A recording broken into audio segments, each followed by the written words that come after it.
Hello everyone and welcome back.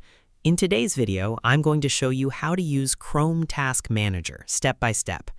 Chrome Task Manager helps you monitor and manage the tabs, extensions, and processes running inside Google Chrome.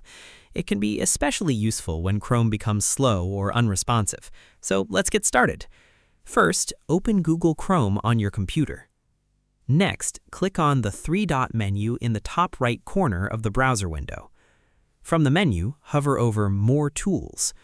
Then click on Task Manager. You can also open Chrome Task Manager quickly by pressing Shift-Escape on your keyboard. Once the Task Manager opens, you'll see a list of all active tabs, extensions, and Chrome processes.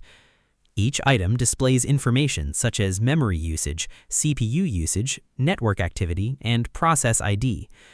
If you notice a tab or extension using an unusually high amount of resources, click on it to select it, then click the End Process button in the bottom right corner. Chrome will immediately close that process and free up system resources. You can also sort the list by clicking on the column headers, making it easier to identify resource-heavy processes. Using Chrome Task Manager regularly can help improve browser performance and troubleshoot issues caused by problematic tabs or extensions. And that's it. You've successfully used Chrome Task Manager. Thanks for watching this video. If you found this tutorial helpful, don't forget to like, subscribe, and turn on notifications for more Google Chrome tutorials and productivity tips. See you in the next one.